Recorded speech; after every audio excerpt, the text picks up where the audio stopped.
Boa noite. Este é o último programa da série de entrevistas com os candidatos ao Senado Federal. A ordem dos convidados foi definida por sorteio e o nosso convidado de hoje é Fernando Bezerra Coelho, do Partido Socialista Brasileiro, o PSB. Fernando Bezerra de Souza Coelho é administrador, tem 56 anos e é natural de Petrolina. Está na política desde os anos 80. Foi eleito para os cargos de deputado estadual, deputado federal 2 vezes e prefeito de Petrolina 3 vezes. Foi também secretário de Estado nos governos Roberto Magalhães, Miguel Arraes e Eduardo Campos, e também ministro da Integração Nacional na atual gestão. Os suplentes da candidatura de Fernando Bezerra Coelho são, pela ordem, Carlos Augusto Costa e Eliane Rodrigues. Boa noite, Fernando Bezerra Coelho. Muito obrigado pela presença aqui na TVU. Boa noite, Raimundo. Eu que agradeço pela oportunidade. Também participam desta entrevista Thales Castro, que é professor de Ciência Política da Universidade Católica de Pernambuco, e está com a gente também Jota Batista, que é jornalista da Rádio Folha. O público, como sempre, pode participar pelo e-mail opiniãotvu@gmail.com, tem também o Twitter, @opiniãope, e tem o telefone 3423-8533. Este programa está sendo exibido ao vivo também pela internet, no site video.rnp.br. Basta clicar lá no canal da TVU Recife. Vamos começar a nossa entrevista. Eu queria começar perguntando ao senhor sobre política. O senhor participou do governo Dilma, foi ministro da Integração Nacional de 2011 a 2013 e agora o senhor está no campo da oposição. O senhor é oposição à presidenta Dilma. Como é que o senhor explica aos eleitores essa mudança de lado e em o senhor sendo eleito para o Senado e a presidente Dilma sendo eleita para um segundo mandato? O senhor vai ser oposição a Dilma? Bom, primeiro, essa pergunta é muito interessante porque nos dá a oportunidade de mais uma vez colocar as razões que levaram o PSB a apresentar a candidatura própria à presidência da República. O PSB sempre teve uma tradição de aliança com o PT desde 1989, na primeira eleição com Lula. Apresentou no início da década passada a candidatura de Garotinho, colocando o protagonismo de um projeto político próprio, autônomo do PSB. Eduardo Campos assumiu a presidência do PSB com a morte de Dr. Arraes e manteve a tradição da aliança PT-PSB. Ocorre que, sob o comando de Eduardo, o PSB cresceu muito. Na eleição de 2010, já havia o desejo de Ciro Gomes ser candidato a presidente e as articulações de Lula com Eduardo levaram, mais uma vez, o PSB ao apoio à candidatura da presidenta Dilma, com quem nós trabalhamos e elegemos a presidenta na eleição de 2010. E fui indicado pelo meu partido para representar Pernambuco na composição daquele governo. Em 2012, o PSB continuou crescendo, ampliando a sua presença no cenário nacional. Já em 2010, a eleição de 6 governadores, 34 deputados federais, 4 senadores, e na eleição de 2012, a eleição de mais de 400 prefeitos. Prefeituras como a de Fortaleza, a de Recife, a de Belo Horizonte, a de Cuiabá. Isso animou o partido para, mais uma vez, ao longo da sua história, apresentar uma candidatura própria à presidência da República. Isso foi feito às claras, comunicando à presidenta Dilma, ao presidente Lula, de que o PSB entendia que era um momento, tinha ganho musculatura, tinha ganho identidade, tinha ganho posicionamento dentro da sociedade brasileira para apresentar um projeto próprio. Até porque o projeto do PT já começava a dar sinais de fadiga, de cansaço. O Brasil vive uma polarização política entre PT e PSDB que já duram 20 anos. O PT teve 12, o PSDB teve 8, e o Brasil hoje se encontra numa situação de não crescimento, o nível de emprego começa a cair, as perspectivas de volta da inflação são cada vez mais fortes, sobretudo a pressão no setor de alimentos. Quem está em casa sente de que o seu salário hoje já não dá para comprar aquilo que comprava anos atrás, em função da menor poder de compra dos salários. Então, nós acreditamos que a proposta do PSB é uma proposta que apresenta um novo caminho, apresenta uma nova forma de ver os problemas nacionais e, sobretudo, uma nova forma de governar. Além do que, é importante também botar o dedo na ferida. Chegou a hora de uma ampla reforma política e nós acreditávamos que Eduardo seria a liderança preparada para poder fazer essas grandes mudanças, essas grandes transformações que o Brasil está a exigir e com a sua morte, com a tragédia que se abateu em São Paulo com a queda do avião, nós evoluímos para a candidatura que era mais natural, que era a candidatura da nossa vice, de Marina, para liderar a chapa. E acho que essa decisão foi a mais correta. Hoje, a Marina desponta como uma candidata de grande potencial, vai disputar o segundo turno e, mais do que isso, com amplas chances de ganhar. Então, essa pergunta sua, ela vai ficar pendente do resultado da eleição no primeiro turno, mas, sobretudo, do segundo turno, porque nós acreditamos firmemente que Marina será a nova presidente do Brasil. Professor Tales. Boa noite, candidato. Boa noite a todos. Boa noite. Com a morte de Eduardo Campos, no último 13 de agosto, naquela fatalidade, como o senhor mencionou muito bem, começaram quase que imediatamente depois a surgir especulações e debates da mídia e fora dela também sobre sucessores, sobre lideranças que poderiam carregar, digamos assim, o brado de Eduardo. E a minha pergunta é, há um sucessor, há um herdeiro político ou há herdeiros políticos da liderança, da capacidade de aglutinação que tinha Eduardo Campos, ou a posição oficial do PSB é muito mais de imprimir a força, a carga na candidata Marina Silva? Quem é o herdeiro de Eduardo Campos aqui localmente, ou há herdeiros estilhaçadamente? Como é essa relação? Essa pergunta nos dá a oportunidade de dizer que quem escala os líderes políticos é a população, quando ela faz a sua escolha pelo voto.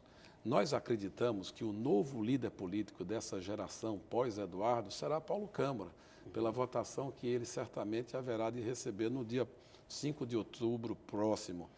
Nós estamos acompanhando, não só pelas pesquisas, mas sobretudo pelo movimento que estamos fazendo em todas as regiões de Pernambuco.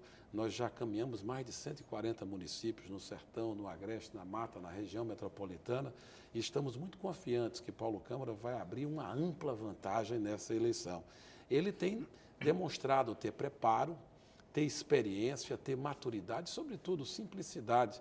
Ele é uma pessoa que vem de uma família de classe média, um servidor público qualificado, se destacou na administração estadual, ocupando os cargos de secretário de administração, secretário do turismo, secretário da fazenda, e esse batismo das urnas dará a ele a condição de liderar politicamente Pernambuco, liderar a bancada federal, a bancada estadual, mas, sobretudo, liderar o generoso povo pernambucano. Eu tenho dito que se foi tão bom para Pernambuco aquela parceria de Lula com Eduardo, que terminou proporcionando a Pernambuco uma prioridade nas políticas públicas federais, eu não tenho dúvida nenhuma, Marina vai fazer mais do que Lula fez por Pernambuco, porque Marina se transformou candidata nas circunstâncias da morte de Eduardo.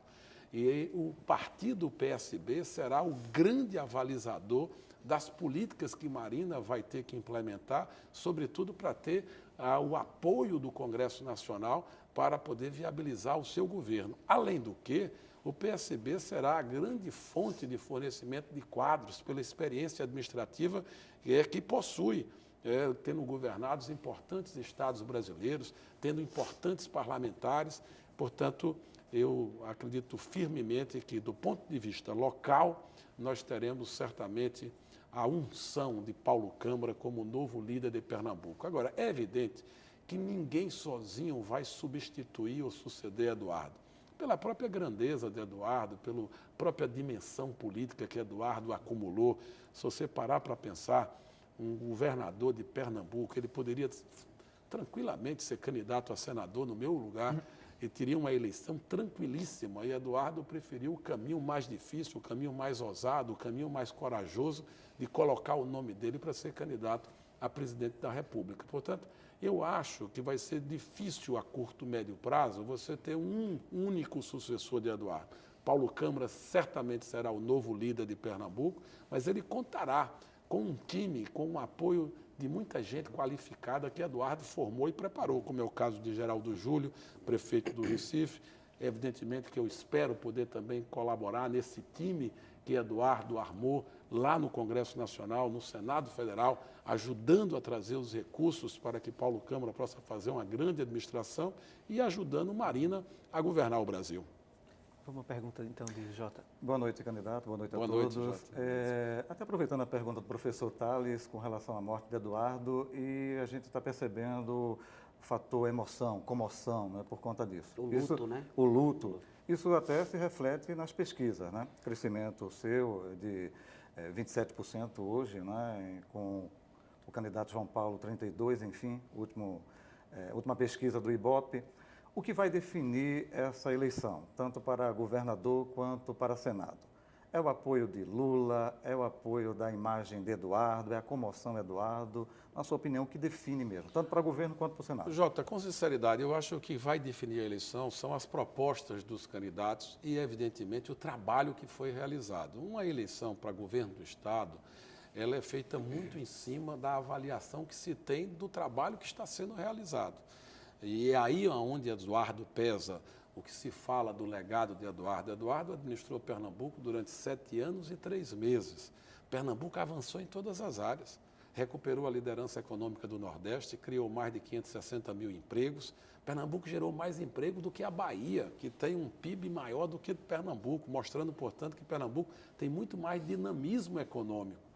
Pernambuco avançou na área da saúde há 40 anos. Não se construía hospitais públicos em Pernambuco. O Eduardo fez 4. Implantou 15 UPAs, 24 horas, implantou 7 UPAs de especialidades. Isso melhorou muito a saúde. Não quer dizer que os problemas da saúde estejam resolvidos, eles são enormes. E é por isso que Paulo está propondo a construção de novos hospitais. Se você pegar a área de educação, Pernambuco, em 2007, no IDEB para o ensino médio, que é a responsabilidade do governo estadual, Pernambuco era o 21º estado da federação. Agora saiu os resultados do IDEB de 2013, Pernambuco é o 4º. E com Paulo Câmara poderá ser o 1º. É o 1º estado do Brasil. Temos perspectivas concretas de ter a melhor escola de nível médio do Brasil aqui em Pernambuco, pelas apostas que fizemos. Nós tínhamos 6 escolas técnicas, passamos para 40. Nós tínhamos 13 escolas em tempo integral, passamos para 300. São essas transformações que vão ser julgadas. Então, eu acredito que o voto vai ser definido pelo que foi feito e pela proposta que nós estamos apresentando para fazer Pernambuco avançar. As propostas na área da saúde, na área da educação, na área do desenvolvimento econômico, na área da implantação da infraestrutura, né? Sobretudo, eu sou muito apaixonado pelo tema da oferta de água, né? Nós não podemos deixar de olhar com atenção isso. Aqui na região metropolitana, falta água em muitos bairros. É preciso continuar fazendo investimentos como Pirapama, como no setor de distribuição. É preciso ampliar a oferta de água no Agreste para impulsionar a avicultura, para impulsionar a produção de leite.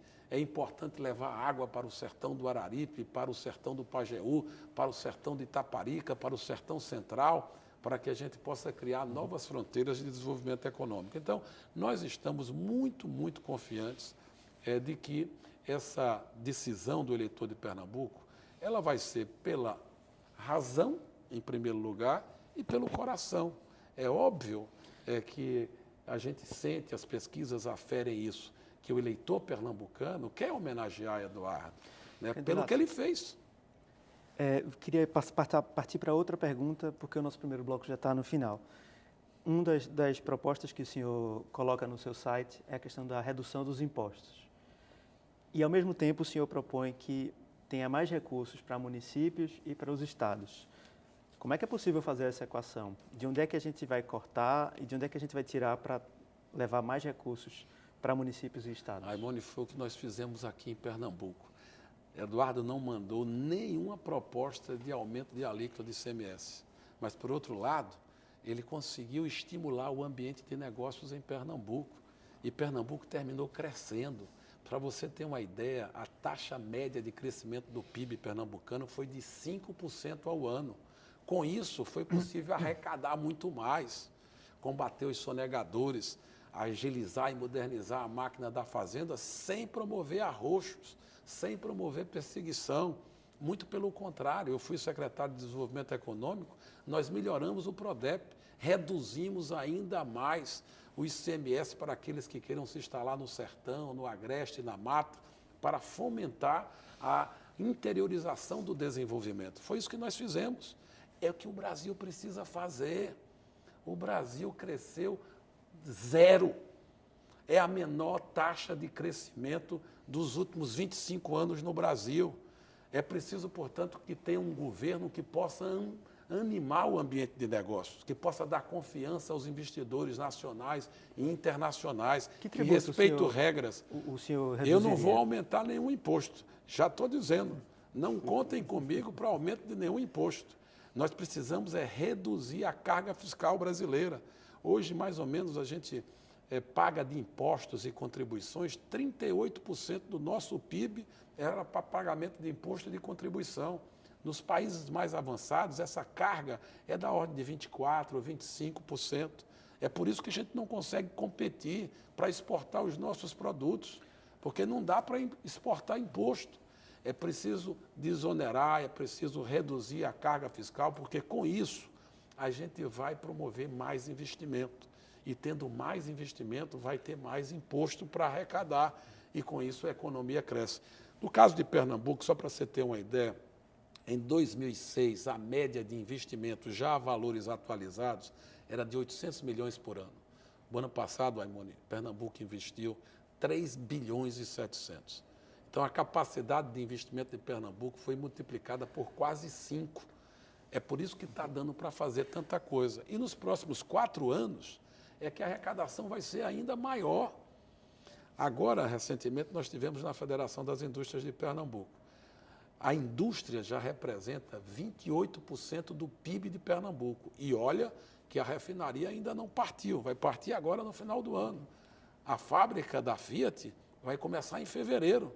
Então, todos nós estamos acreditando que em 2015, a participação da indústria na formação do PIB de Pernambuco é mais de 30%. Isso significa melhor salário, mais renda e, portanto, maior poder de arrecadar para poder promover os investimentos. O nosso primeiro bloco acabou. Eu chamo novamente o público a participar desse programa. Pode ser por e-mail, opiniãotvu@gmail.com. Pode ser pelas redes sociais. No caso do Twitter é @opiniãope. E pode ser também por telefone, 3423-8533. A gente volta em 2 minutos.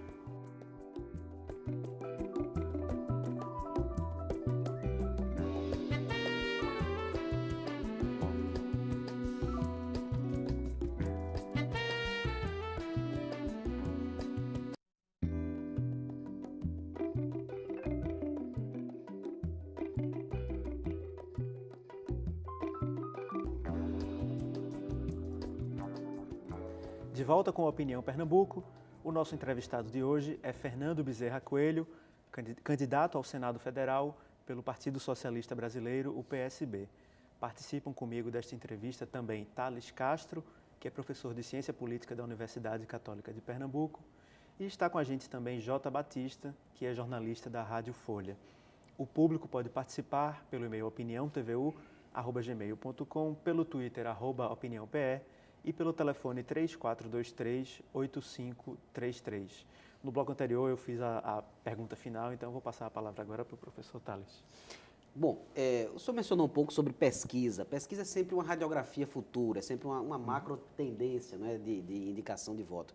E na última, no mais recente, para o Senado, estamos falando de um contingente humano de 16% que votariam nulo ou em branco e 22% que não tomaram uma opinião formada ainda. Estamos falando de um contingente de 38%. Quase 40%, né? Quase 40%. Estamos falando aí de uma margem muito grande, que aí tem muitos estudos para ciência política isso aí, mas concretamente, como é a estratégia do PSB e da coligação para atacar, digamos assim, esse contingente de 38%, 40%, e se isso refletiria numa estratégia casada com o candidato Paulo Câmara? Ou seria uma estratégia mais prioritária ao Senado? Como é reverter esse contingente expressivo de uma população, de uma parcela da população de Pernambuco que não tem nem interesse ou é apática ou simplesmente não tem, digamos assim, uma posição concreta sobre o processo político? Professor Thales, nós acreditamos que, na realidade, o voto de senador é o último voto da majoritária a ser definida.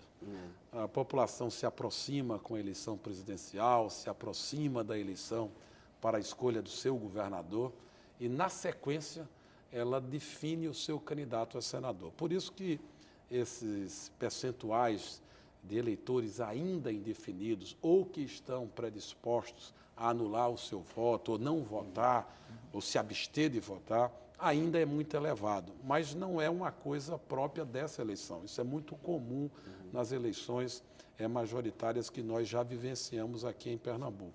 Só para lhe dar uma ideia, em 2010, até 15 de setembro, né, a Armando Monteiro estava atrás nas pesquisas de Marco Maciel. Né? Então, a definição do voto a favor dos candidatos da Frente Popular à época, né, começou a se dar após a primeira quinzena de setembro. É o que nós estamos também verificando nessa eleição. Por isso, a nossa aproximação em relação ao nosso adversário e as nossas pesquisas internas indicam de que a Frente Popular deverá fazer a chapa completa. Deveremos ganhar a eleição aqui com Marina para presidente, com Paulo para governador e com a nossa candidatura para o Senado Federal. Candidato Fernando Bezerra Coelho, a eleição começou tranquila, né? Branda. Mas nessa reta final... Como toda eleição começa, né? Nessa reta final agora, pouco mais de 15 dias, 16 dias para ser mais exato, a gente está vendo um acirramento muito grande. Troca de farpas entre os candidatos ao governo do Estado, no Senado não é diferente. Denúncias no Ministério Público Eleitoral. Está havendo no Senado? Não está, não? Não estou sabendo, não. Agora é bom ele dizer, né? É bom ele dizer. Mas você pode saber. Ou seja, o clima muito acirrado. Na sua opinião, está acontecendo radicalismo de ambas as partes? É preciso chamar a militância para um entendimento? Isso pode se agravar nessa reta final? Que avaliação o senhor faz? Do ponto de vista da militância, eu acho que é preciso sempre orientar para acalmar os ânimos, para não deixar que o fervor e a paixão, né, pelas candidaturas de um lado ou de outro possa contaminar um ambiente de tranquilidade, de paz, que é o que nós queremos. Quanto ao debate político propriamente dito, né, o que nós, digamos assim, constatamos é que, desde o primeiro momento, o posicionamento de Paulo Câmara e o meu sempre foi de fazer uma campanha propositiva.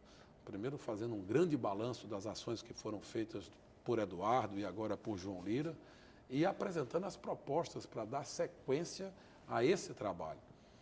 Quem começou a fazer críticas mais ácidas ou fazer, digamos assim, denúncias vazias, não fomos nós, foi a coligação adversária. Tanto assim que a Justiça Eleitoral teve que se pronunciar e nos deu o direito de resposta, condenando, portanto, a prática que estava sendo adotada pela coligação adversária.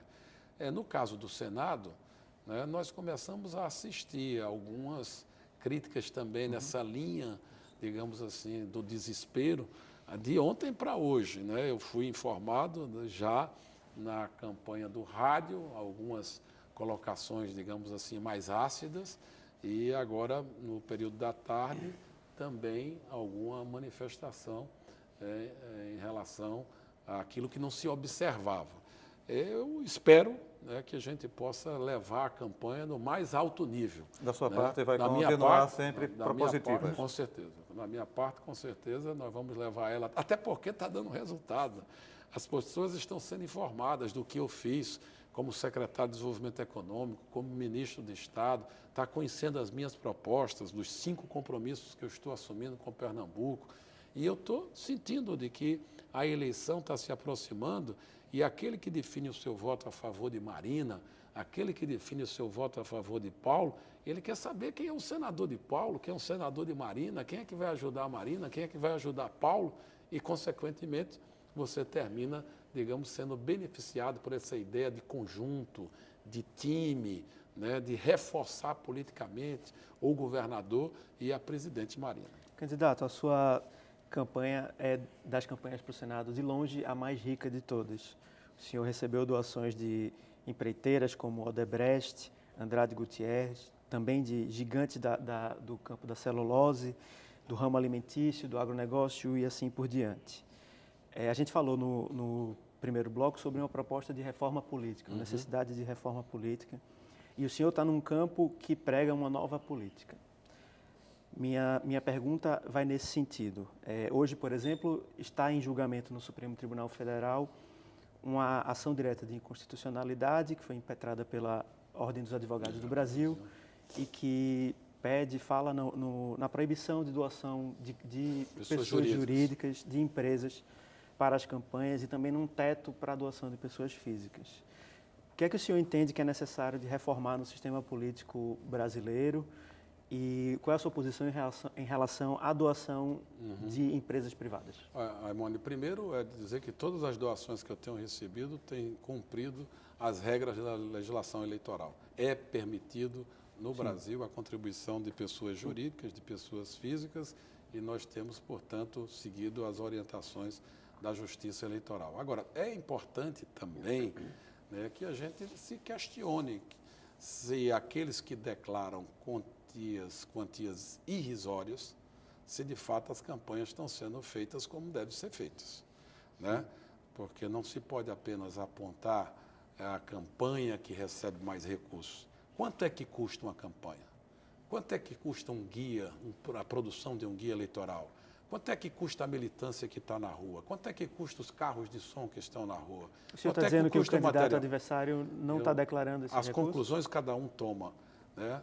Mas é preciso saber quanto é o custo de uma campanha para poder saber se aquilo que se declara é factível com o volume de campanha que a gente está vendo na rua. Essa é uma coisa. Agora, sobre o tema da reforma política, eu sou favorável que se proíba a contribuição de pessoas jurídicas. Eu acho que com isso a gente vai equilibrar mais o jogo para diminuir a influência do poder econômico no resultado eleitoral, né? Então, eu sou favorável. Existe um claro sinal do Supremo Tribunal Federal de se proibir a contribuição de pessoas jurídicas, deve ser só de pessoas físicas. Já está 6-1 lá, né? Mas não pode ser só de pessoa física, né? Porque tem que haver limitações também, não pode estar aberto a ser uma coisa ilimitada. Hoje, a limitação é de 10% da receita bruta ou dos rendimentos brutos do ano anterior. Acho que nós deveríamos ter um valor fixo, definido, independente da renda de quem vai contribuir, mas acho que deveria ter o financiamento público das campanhas. Agora, para ter o financiamento público das campanhas, a gente vai no outro tema. É por isso que eu considero a reforma política importante. A gente não pode ter financiamento público da campanha com um quadro partidário tão disperso. Nós temos 32 partidos no Brasil. No Congresso Nacional, 21 partidos representados. Então, é preciso também que os recursos do fundo partidário só cheguem a partidos que tenham uma representação mínima. Porque, do ponto de vista da ciência política, da filosofia política, da sociologia política, você tem no máximo aí 8 ou 10 correntes de opinião. O senhor seria favorável a uma cláusula de barreira? Sim, claro. É isso que nós temos que discutir no âmbito da reforma política, até para organizar o sistema partidário brasileiro. Porque, senão, a gente percebe que, sem fazer nenhuma crítica a partido A, B ou C, mas os partidos terminam virando apenas legendas como instrumento eleitoral e não legendas com programas, com ideias que possam aproximar as pessoas da escolha dos seus representantes. E, finalmente, porque o tema é realmente interessante, eu acho que é complicado para o eleitor pernambucano julgar qual o melhor candidato a deputado estadual, quando ele pode votar em 400 candidatos a deputado estadual, quando ele pode votar em 200 candidatos a deputado federal. Então, vem o problema do sistema eleitoral. Nós vamos ter um sistema proporcional, puro, com uma eleição verdadeiramente majoritária, ou nós vamos criar os distritos eleitorais, ou vamos ter uma questão mista, distrital e proporcional misto,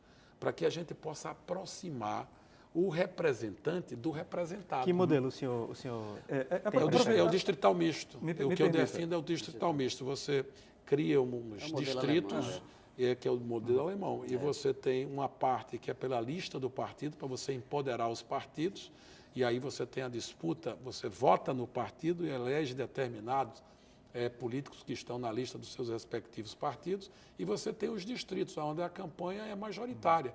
E aí disputam 3, 4 ou 5 dentro de um determinado território físico do Estado. Candidato, agora criando essa reforma política que é tão falada, não é? E a gente nunca vê acontecer através de uma constituinte ou pelo próprio Senado? Porque a gente vê não, ninguém... pelo próprio Congresso, Jota. Na realidade, porque a gente não tem vê a isso tese, acontecer, né? Tem a tese da Constituinte exclusiva, né? E tem a tese de que as reformas constitucionais possam ser operadas pelo próprio Congresso. Mas ninguém quer né? votar com uma mudança jogo drástica sendo para jogado. beneficiar ou prejudicar o seu próprio Claro, mandato. Né? Então, por isso que não acontece. Daí o apelo da Constituinte exclusiva. Mas eu, particularmente, acho, né, que a gente deve operar através do Congresso eleito. Eu não sou muito propenso a uma Assembleia Nacional Constituinte exclusiva, uma nova Constituinte exclusiva, para poder legislar e refazer toda a Constituição brasileira. A Constituição brasileira é a Constituição cidadã, já dizia Ulisses Guimarães. Ela precisa de aperfeiçoamentos, é natural que ela faça, mas esses aperfeiçoamentos têm que haver consensos nacionais. É muito bom que exija os 2 terços para poder modificar as cláusulas que estão previstas na Constituição brasileira, porque a Constituição brasileira permitiu o avanço da cidadania. Muitos direitos, muitas conquistas foram celebradas. É óbvio que nós temos problemas, mas se a gente fizer um balanço do que aconteceu no Brasil, o Brasil avançou. Nós ganhamos liberdade democrática, o Brasil avançou do ponto de vista político, o Brasil avançou do ponto de vista econômico, o Brasil avançou do ponto de vista da inclusão. O problema é que o Brasil parou.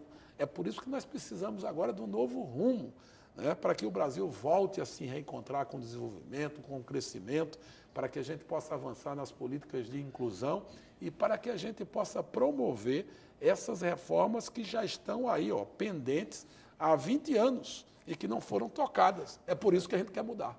Candidato, eu queria fazer uma pergunta para ele. Ainda no seu programa, lá no site, o senhor fala em promover, através de projetos, a igualdade de gênero.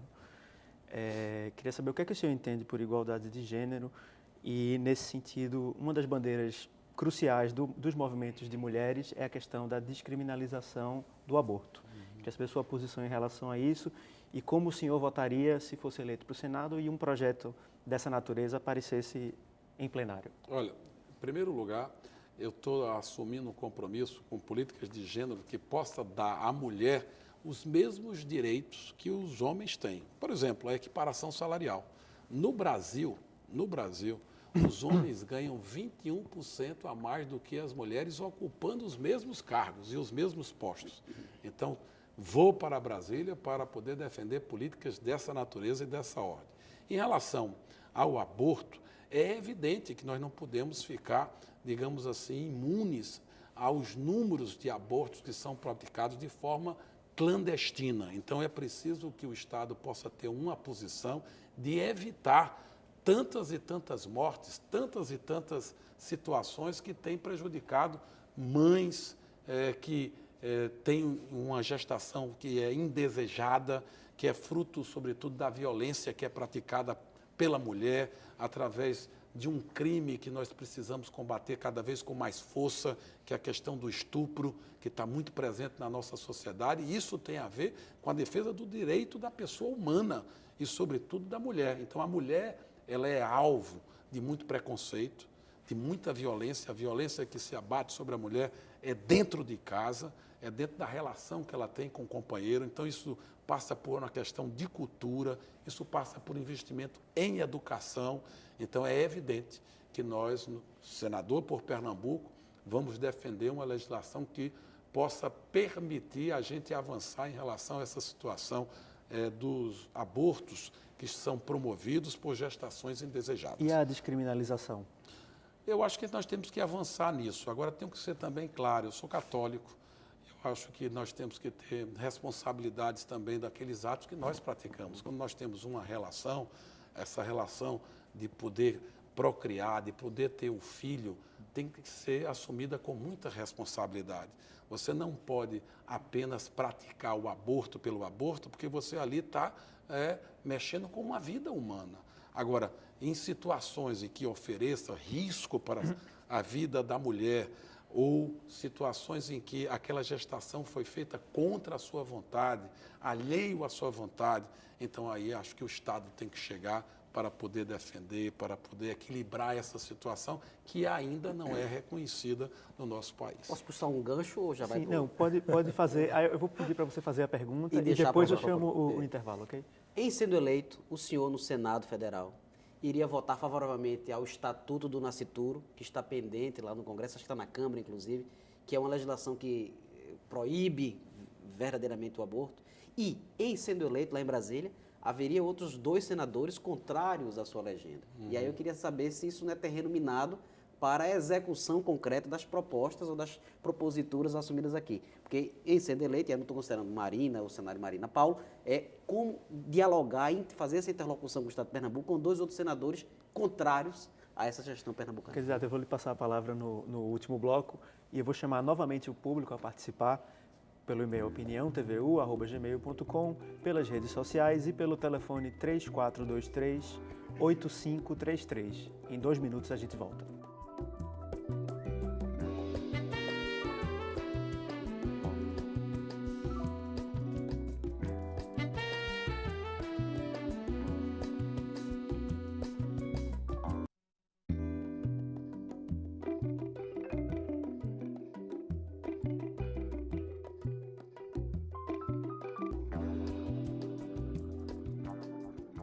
O Opinião Pernambuco está de volta. O nosso entrevistado de hoje é Fernando Bezerra Coelho, candidato ao Senado Federal pelo PSB.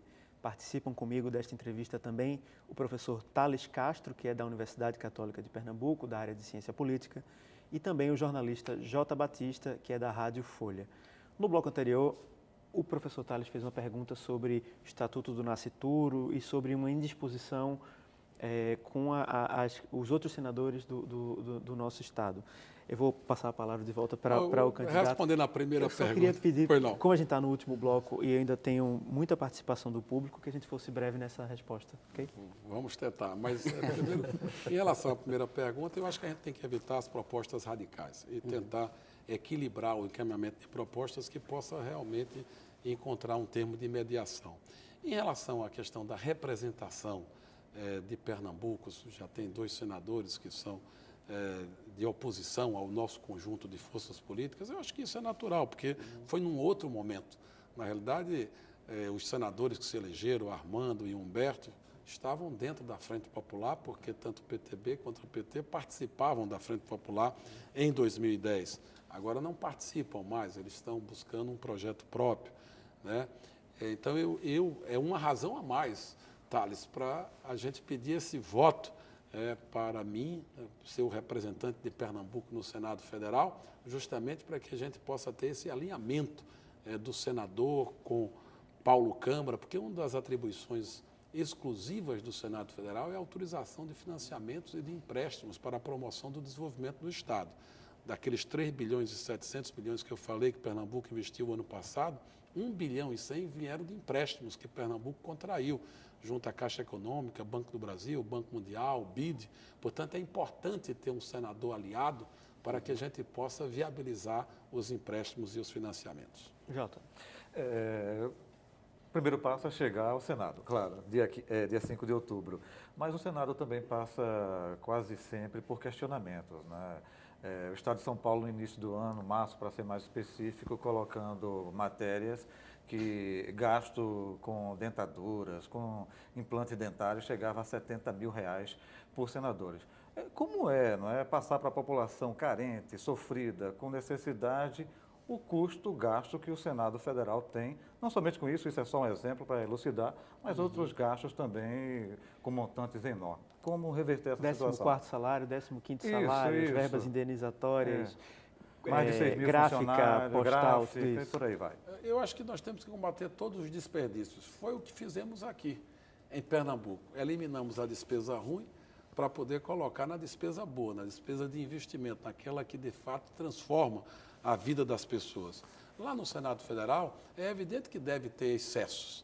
É importante que os senadores eleitos possam ter uma casa dirigida por quem tem a sensibilidade para coibir esses excessos. Você tem que garantir que o Senado, que o parlamentar possa ter as condições para poder desenvolver o seu mandato, mas é importante e fundamental que os excessos sejam coibidos e que sejam eliminados. É porque isso chega até a população e a gente está percebendo que existe já pessoas defendendo que os municípios não têm a Câmara de Vereadores.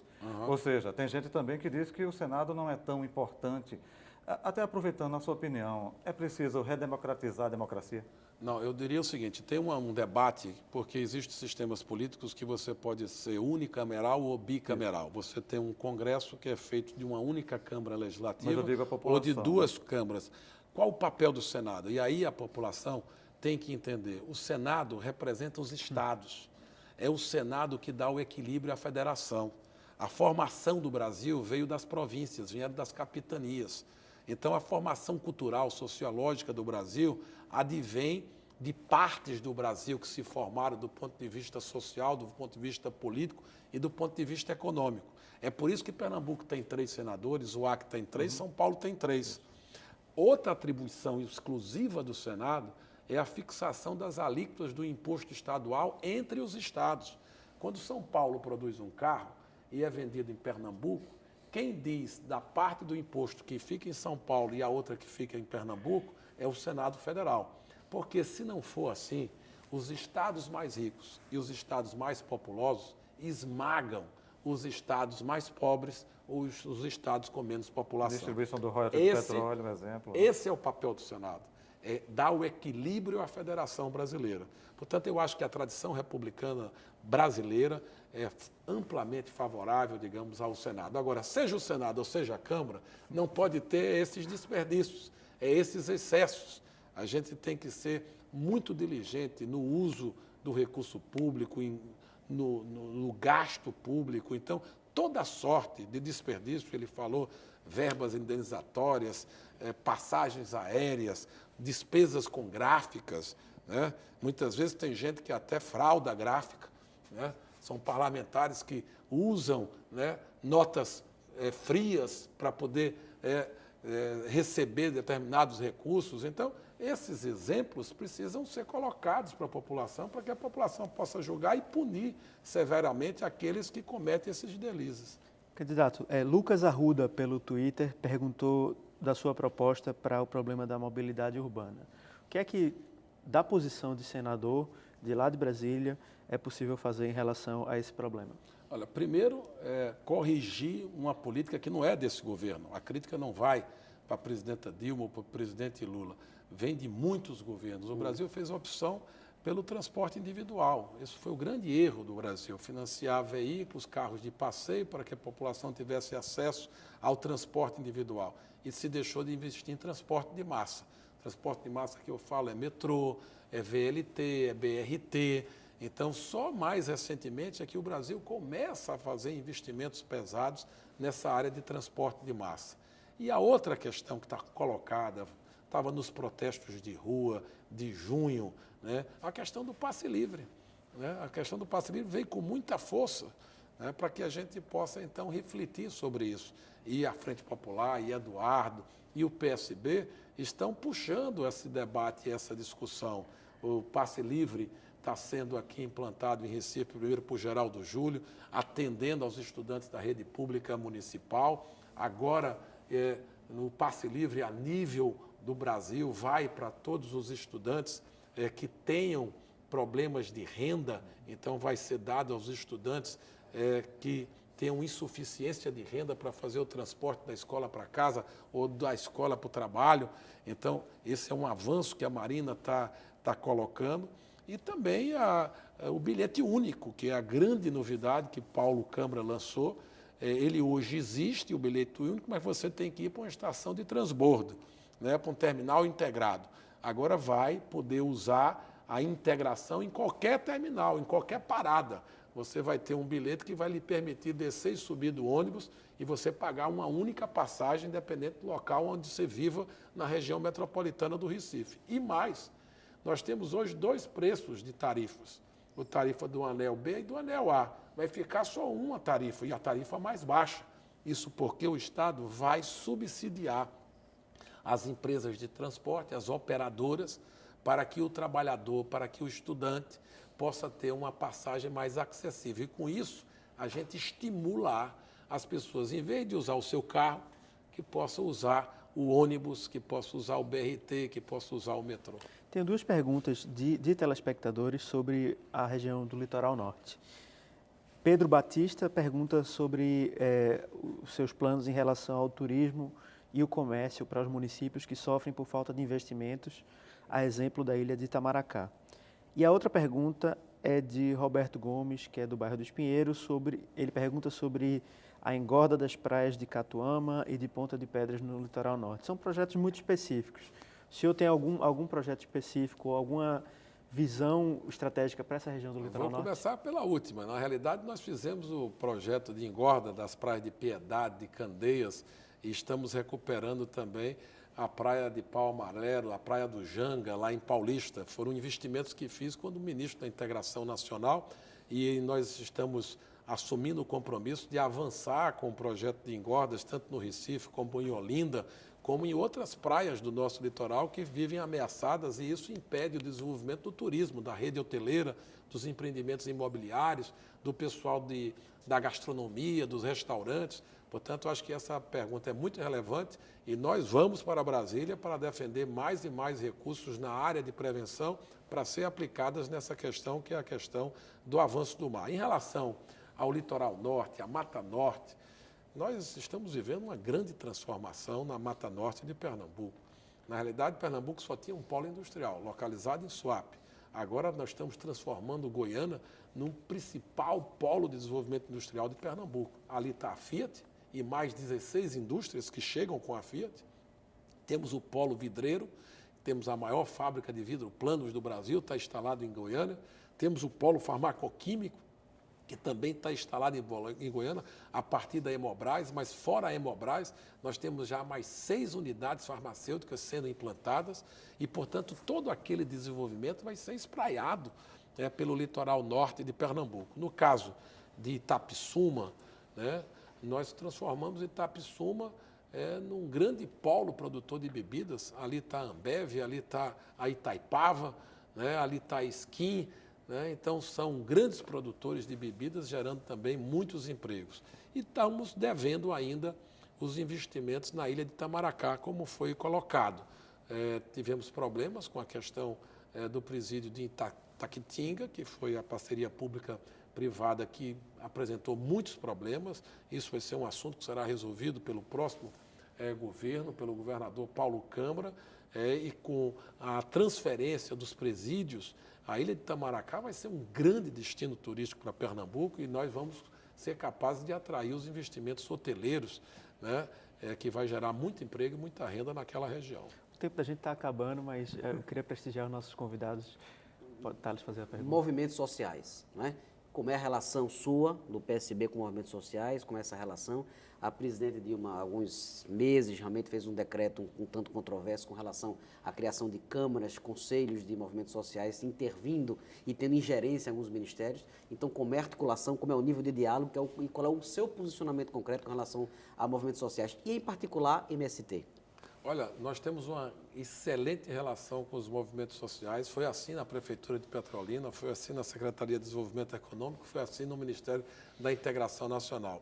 E, particularmente, com o MST, com Jaime Amorim, nós temos uma boa relação e, inclusive, estamos nos reunindo amanhã com ele para ouvir as demandas do MST. Tem muitos problemas nos assentamentos, É uma das questões também que o governo federal não avançou, foi o apoio à reforma agrária do ponto de vista de levar a infraestrutura de água, de energia, de casa, de assistência técnica, de financiamento para aqueles que já tiveram a terra, já conquistaram a terra, as áreas foram desapropriadas, mas os assentamentos não foram estruturados.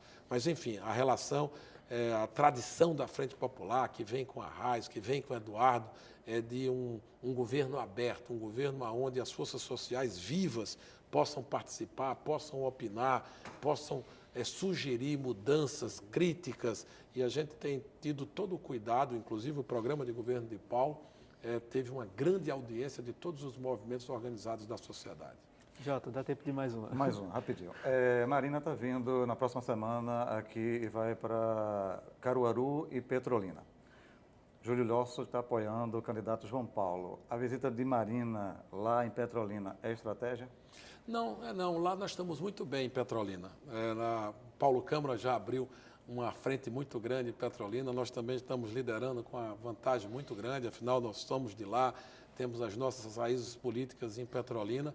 E nós estamos, inclusive, vendo essa agenda de Marina.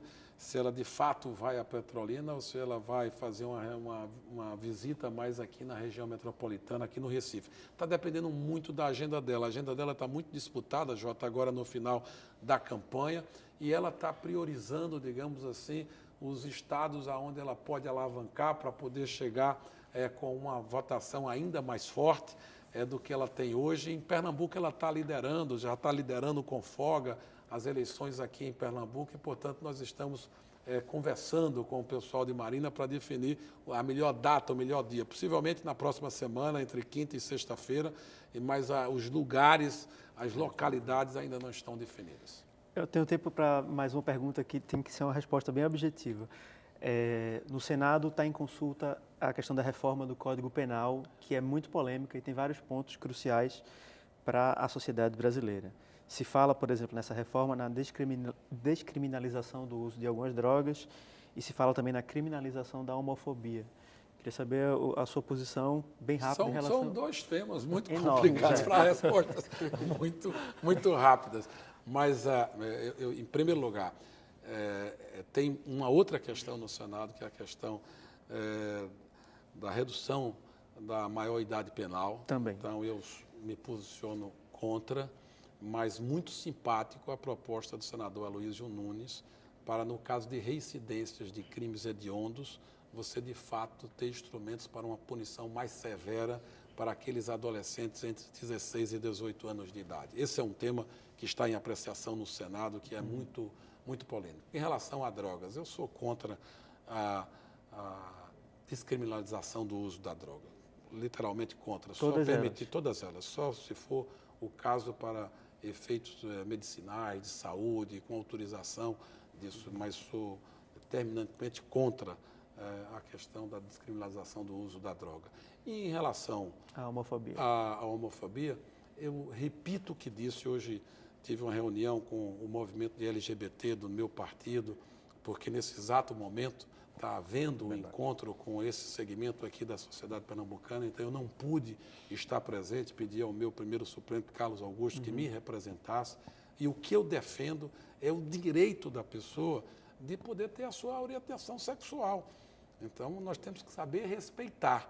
Agora, não criar confusão entre aquilo que é a questão religiosa, o valor religioso, e a questão que é um direito do cidadão, da pessoa humana. Candidato, então, nosso tempo acabou. Agradeço a sua presença, agradeço a presença ilustre também dos nossos convidados. O Opinião Pernambuco termina aqui. Muito obrigado por assistir, muito obrigado por participar. Boa noite e até o próximo programa.